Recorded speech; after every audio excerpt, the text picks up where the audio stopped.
안녕하세요. 저는 부천에 살고 있는 40대 초반 남자입니다. 저는 오늘 평생 가슴에만 묻어둔 채 어디에도 꺼내지 못했던 이야기를 익명의 힘을 빌려서 여기에 한번 풀어보려고 합니다. 지금부터 제가 겪은 드라마 같은 이야기를 시작해 보도록 할게요. 한때 저를 웃게도 만들었다가 울게도 만들었던 한 여자가 있었는데요. 제가 그 여자를 처음 만나게 된 것은 대학생 때였어요. 저희는 서로 다른 과였지만 친구를 통해서 우연히 마주치게 되었어요. 제 친구는 저와 다르게 활발한 성격으로 친구가 정말 많았어요. 겹치는 수업이 없던 과랑도 친하면 말 다한 거 아니겠어요? 친구가 어느 날 갑자기 저를 데리고 갈 곳이 있다고 하더라고요. 대현아, 내가 오늘 너랑 같이 갈 곳이 있어. 아마 너도 가면 엄청 좋아할 거야. 거기 가면 이쁜 여자들도 있다니까? 야, 여자한테 관심 없어. 도대체 어디 가는 건데?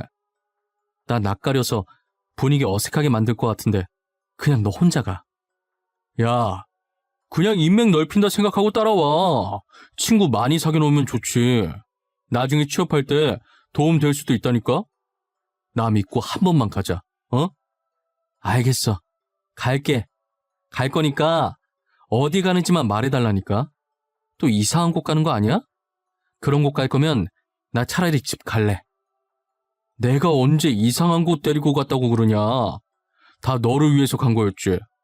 그래도 나 덕분에 학교 생활에 대해 좋은 정보 많이 얻고 갔잖아. 안 그래? 막무가내로 끌고 가는 친구와 실랑이를 하던 와중에 약속 장소에 도착했더라고요. 약속 장소는 저희 과 건물에서 꽤 많이 떨어져 있는 무용과 건물이었어요. 친구는 저를 보며 의미심장하게 웃더니 제 팔을 잡고 건물 안으로 들어가더라고요. 수업이 끝난 건지 몇 명만 강의실에 앉아 있었어요. 여자 4명과 남자 2명이 있었는데 그중에 제 친구와 잘 아는 것처럼 보이는 남자가 저희 쪽으로 손을 흔들면서 빨리 오라고 재촉하더라고요. 사태 파악이 다 되기도 전에 얼떨결에 저는 그들의 옆에 앉게 되었어요. 알고 보니 아까 저희에게 손 흔들었던 남자가 제 친구의 고등학교 친구였어요. 간간히 이렇게 모이긴 했었는데 늘 홀수여서 항상 짝이 모자랐다고 하더라고요. 그래서 친구가 짝을 맞추려고 저를 여기에 데리고 온 것이었어요.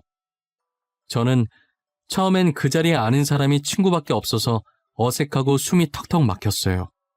하지만 계속 마주치다 보니 익숙해져서 그런지 자연스럽게 편해지게 되었죠.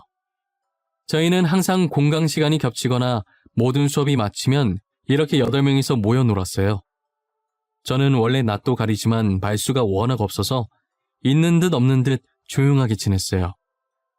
그러다 그 중에서도 제일 활발했던 여자 한 명이 제게 다가와서 말을 걸더라고요. 너는 원래 말이 없는 편인 거야? 아니면 아직도 우리가 어색한 거야? 우리 알고 보면 되게 재밌는 애들인데 편하게 생각하고 장난쳐도 돼. 아니야. 너네 안 어색해. 그리고 나 지금 되게 편한 건데? 내가 원래 말이 없는 편이라서 너네 놀고 있는 거 보는 것만으로도 재밌어. 보는 것만 하지 말고 같이 놀자. 너도 우리랑 놀다 보면 재밌어서 매일 만나자고 할걸? 너 나중에 분명 후회한다. 우리랑 진작에 이렇게 놀 걸 하면서 말이야. 그렇게 저는 여자의 리드하에 같이 어울려 놀기 시작했어요. 정말 여자의 말처럼 진작 이렇게 놀 걸 싶더라고요. 저는 점점 여자의 매력에 끌리기 시작했어요. 그렇다고 그녀에게 이런 제 마음을 전할 수는 없었어요.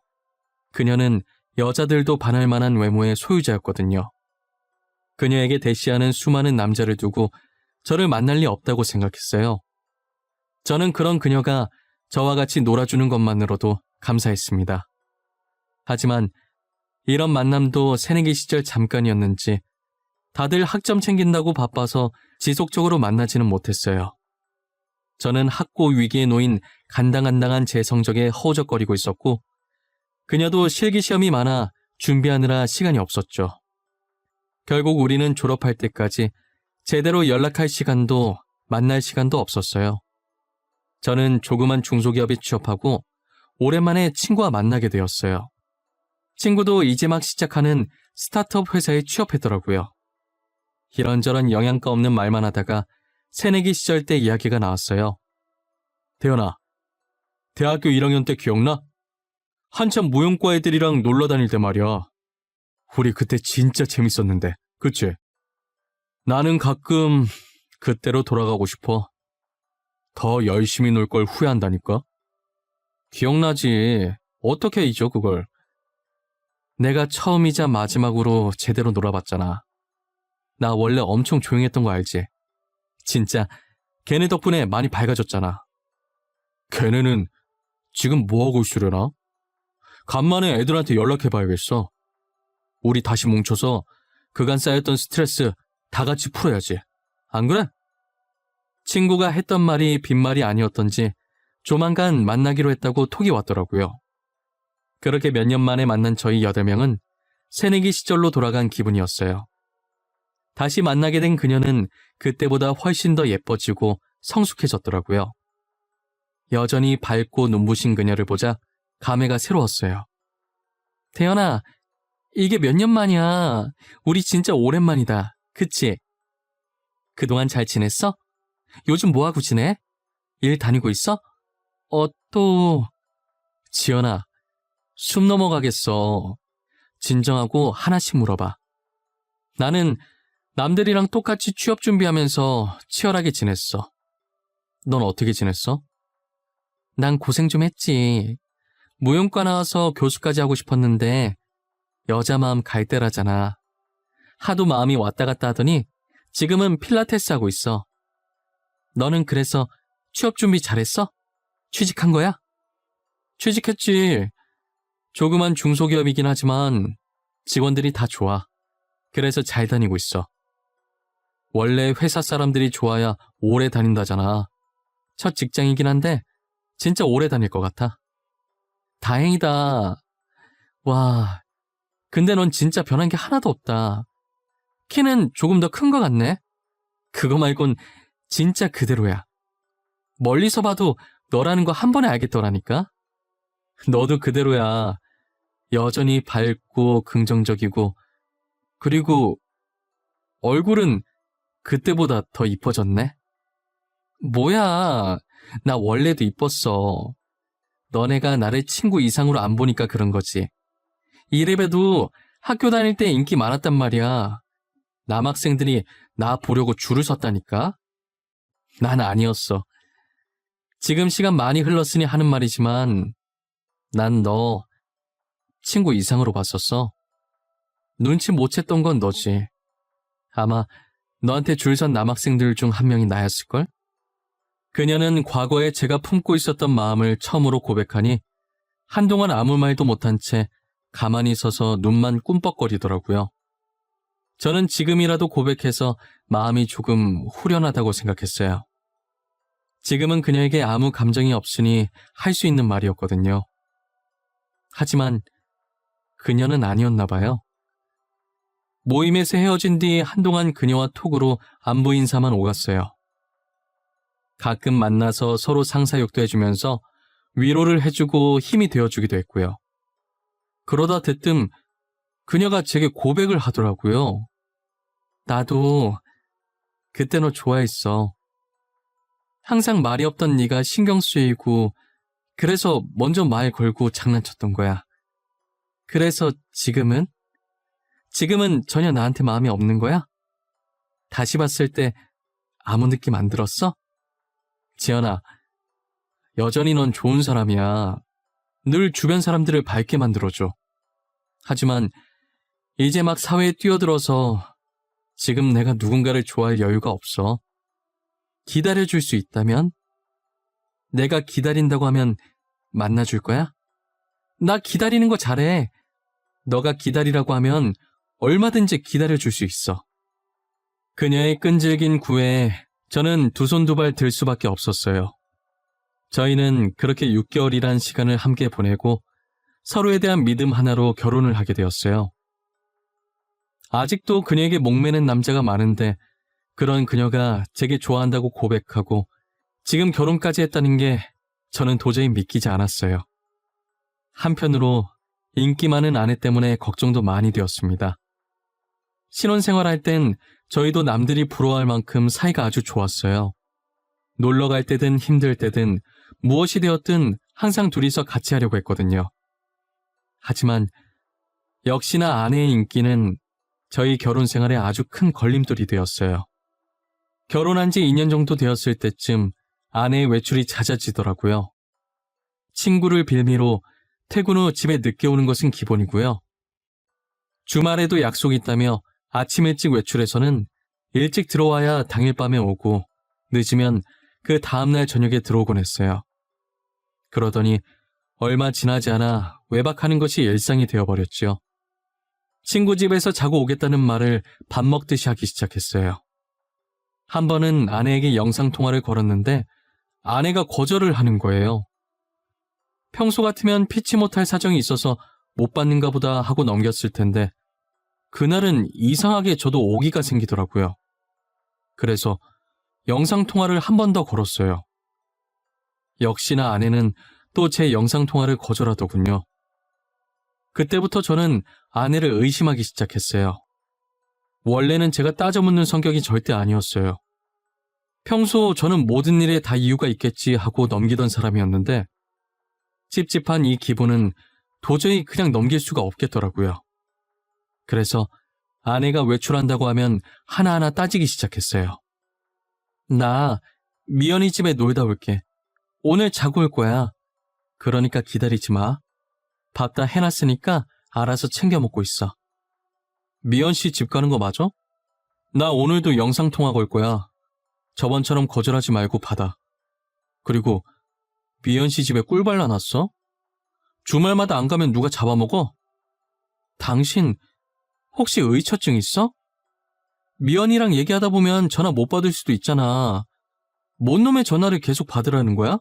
그리고 굳이 영상통화를 해야 돼? 도대체 전화 못 받을 일이 뭐가 있는데?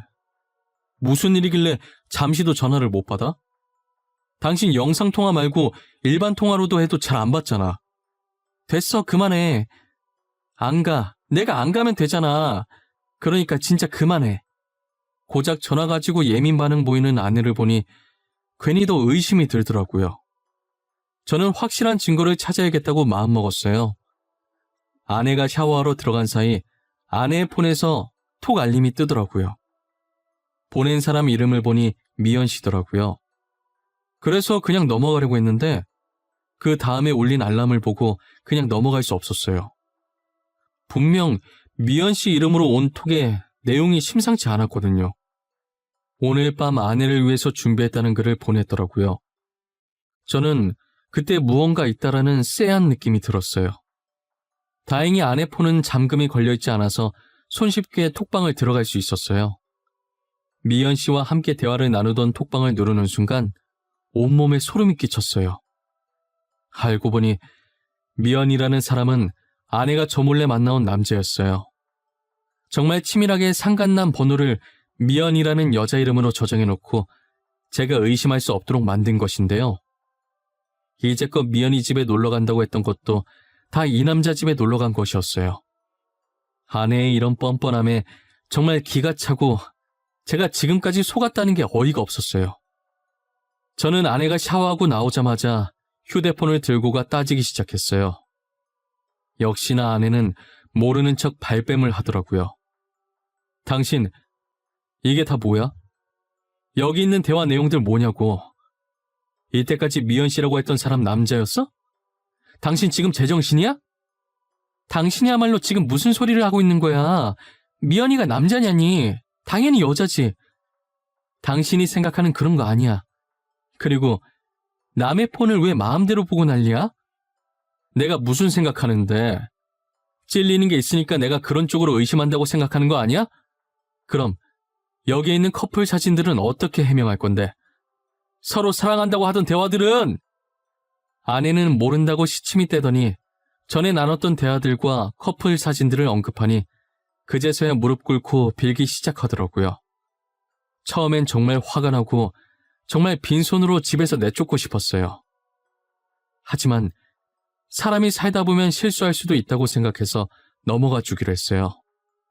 사람은 고쳐 쓰는 게 아니라더니 어르신들 말씀 틀린 거 하나 없었어요. 아내는 정신을 못 차리고 얼마 안 지나 또다시 외도를 하는데요. 이번엔 새로운 폰을 하나 더 만들어서 여러 남자와 대화를 하더라고요. 제가 아내를 의심을 해서 아내의 물건에 손대다가 발견한 건 아니고요. 멍청한 아내가 술을 먹고 새 휴대폰을 침대 밑에 떨어뜨려 놓은 거예요. 처음엔 못 보던 폰이길래 설마 있었어요. 저번에도 한 번 걸려서 넘어가 줬는데 또 그랬을 거라고는 생각을 못 했거든요. 하지만 벌은 남 못 준다고 그 폰으로 남자들과 연락을 주고받고 만났더라고요. 저는 더 이상 참을 수가 없어서 다음날 먼저 출근하고 식탁에 이혼서류 올려놓고 나왔어요. 아내는 제게 불이 나게 전화하더니 제가 전화를 받지 않자 문자를 보냈더라고요. 자신은 절대로 이혼해줄 수가 없다고, 누구 마음대로 이혼하냐고 난리였어요. 저는 전날 보았던 카톡 내용들을 아내에게 전송한 후 이혼 서류에 도장 찍었다는 얘기 아니면 더 이상 연락하지 말고 짐 싸서 나가라고 했어요. 저의 완강한 태도에 아내는 결국 저와 이혼을 해주었습니다. 저희는 그렇게 헤어지고 연락이 끊겼었어요. 그때 같이 놀았던 친구를 통해서 건너 소식을 전해 듣긴 했지만 그마저도 이혼한 지 6달 뒤에 아내가 유학을 갔다는 소식을 끝으로 더 이상 어떤 소식도 듣지 못했어요. 유학을 가면서 모든 친구들과 연락을 끊었다고 하더라고요. 저는 더 이상 다른 사람을 믿을 수 없었고 결혼할 생각도 사라졌어요. 시간이 지나면 지날수록 미련하게 아내와 좋았던 기억들만 생각이 나는 거예요. 괴로운 마음에 저는 하루하루를 술에만 의존해서 살아갔어요. 그러다 계속 이렇게 살면 정말 죽을 수도 있겠다 싶어서 일을 죽어라 열심히 했어요. 다양한 경험을 쌓아보고 싶어서 정말 안 해본 일이 없었죠. 다니던 회사를 그만두고 빵집부터 시작해서 노가다까지 했었어요. 그러다 3년 후 친구의 추천으로 동네에 작은 개인 카페를 차리게 되었습니다. 저희 동네에 카페가 정말 없었어요. 버스를 타고 2정거장 지나야 하나 있었거든요. 친구는 그 틈을 노리고 카페를 만들어 보라고 권했고 저는 바로 카페를 차렸어요. 사업을 시작하려면 인맥을 넓혀야 한다면서 친구는 저를 모임에 자주 데리고 나갔어요. 확실히 예전에 다녔던 모임들과는 사뭇 다른 분위기의 모임이었어요. 주로 사업을 하시는 분들이 모여있는 자리였거든요. 친구가 성격이 좋아서 학생 때랑 변함없이 그런 사업가 쪽으로도 발이 굉장히 넓더라고요. 친구는 저를 데리고 다니면서 여기저기 인사시켜주기 바빴어요. 저는 인사를 마치고 아는 사람이 친구밖에 없는지라 그냥 구석에 가서 물만 마시고 있었어요. 혼자 있는 제가 안타까웠는지 한 여성분께서 제게 말을 걸어주시더라고요. 안녕하세요. 이런 자리 처음이라 어색하시죠? 저도 처음에 여기 왔을 때 되게 어색했어요. 사실 이 모임에 몇 번 안 나와서 지금도 어색한 건 마찬가지고요. 아, 아까 인사했을 때 화장품 사업하신다던 분 맞으시죠? 반가워요. 저는 제가 이런 자리에 올 거라고는 생각을 못했어요. 어떻게 행동해야 할지도 모르겠고요.